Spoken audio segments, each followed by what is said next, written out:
Bismillahirrahmanirrahim. Assalamualaikum warahmatullahi wabarakatuh. Oke, semangat pagi sobat.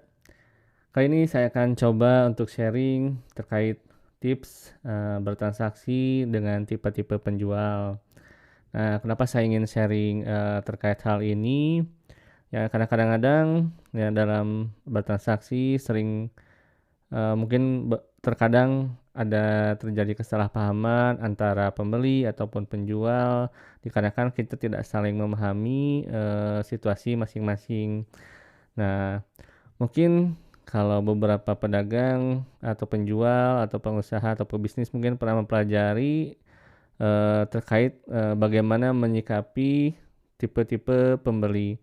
Nah, tapi mungkin jarang yang, mempelajari terkait bagaimana menyikapi, atau bertransaksi dengan tipe-tipe pedagang. Mudah-mudahan, sharing ini bermanfaat sehingga, sobat-sobat semua ketika menghadapi, berbagai tipe pedagang ini kita bisa dengan bijak untuk, bermuamalah sehingga tidak timbul kesalahpahaman ataupun, hal-hal yang kurang enak lainnya.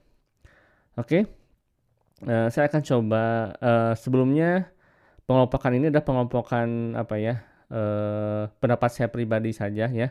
Mungkin barangkali nanti ada bertentangan dengan literatur ataupun hal lainnya, mohon maaf gitu ya, karena ini mungkin, pengelompokan saya pribadi saja ya, yang, bertujuan untuk memudahkan saya pribadi untuk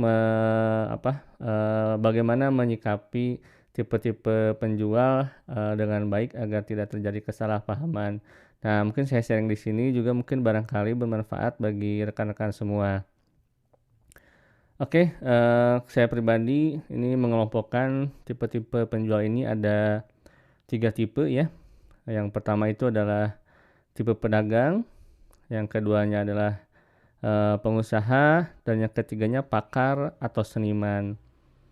Oke, kita bahas yang pertama dulu dari tipe pedagang. Nah, dari jenis barangnya sendiri ya, untuk pedagang ini kita akan bagi ya, apakah dia menjual produk atau jasa gitu ya. Nah, untuk pedagang di sini yang saya maksud di sini adalah, menjual produk ya, karena nanti jasa akan terpisah. Nah, untuk, dari segi proses produksinya sendiri untuk produk ini ya, ada pedagang yang memang dia hanya menjual barang saja, dalam artian dia beli barang jadi gitu ya, kemudian dijual. Nah, ada juga pedagang yang dia produsen, dalam artian ada proses produksi di sini.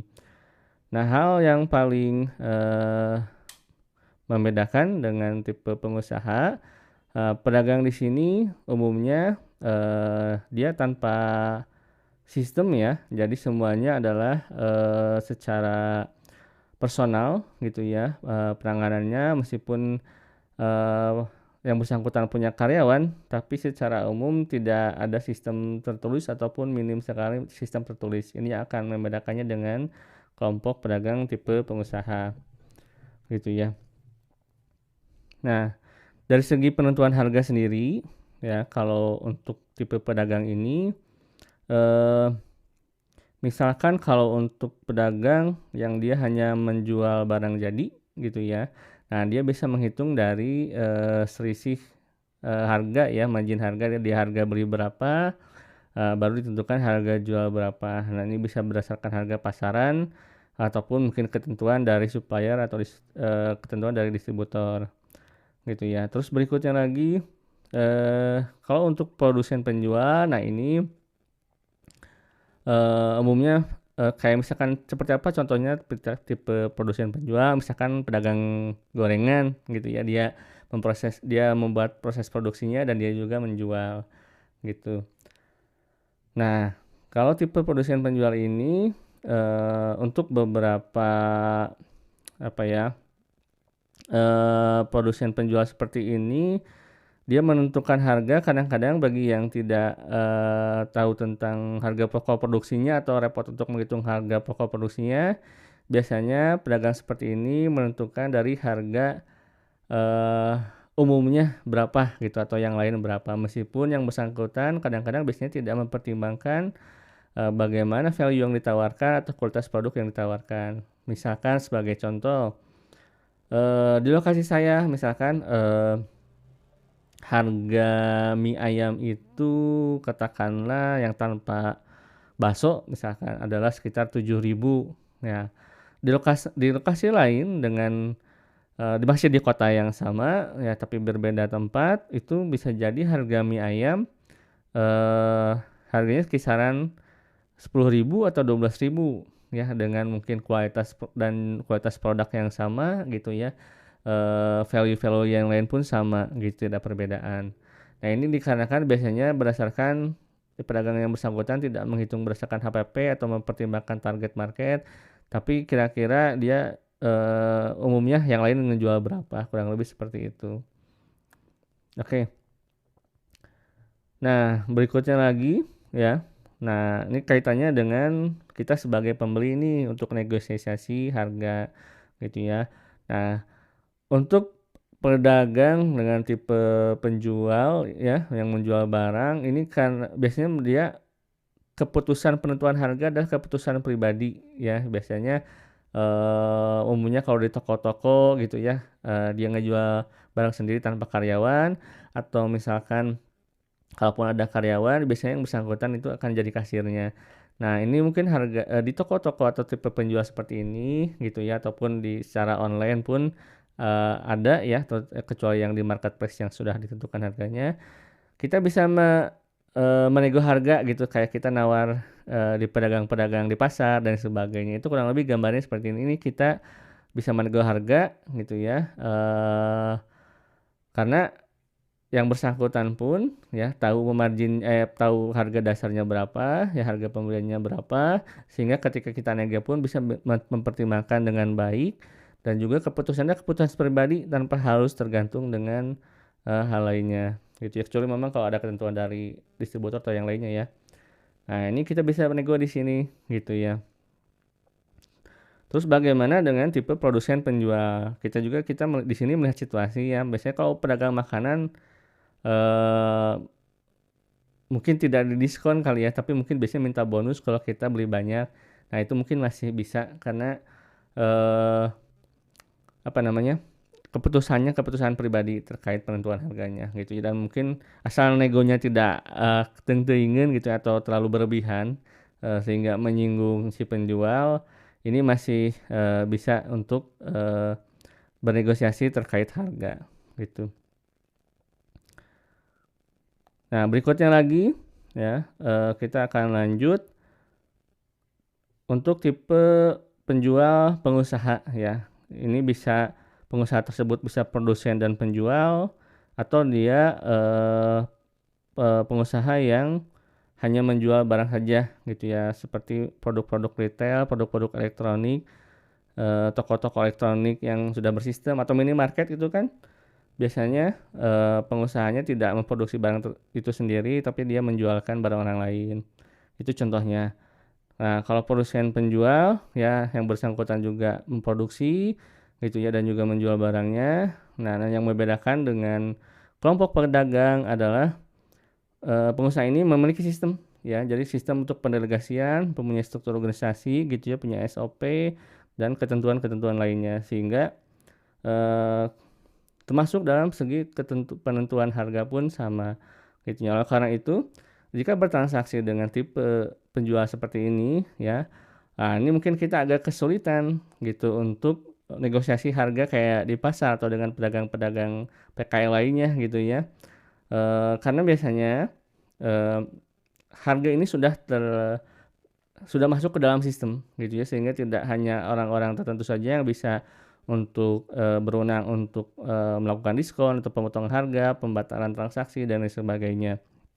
Itu jadi kalau misalkan ada teman kita nih yang dia ternyata dia tipe penjual yang pengusaha, nah kita jangan seenaknya juga untuk minta harganya dikurangin dong dan sebagainya, karena beliau pun akan apa ya, bukan terjebak ya, tapi karena sudah ada sistem, jadi tidak bisa dengan seenaknya untuk menggratiskan, tidak bisa dengan seenaknya menurunkan harga dan sebagainya, kecuali dari sistem yang dibuatnya memang mungkin untuk hal tersebut itu mungkin bisa saja.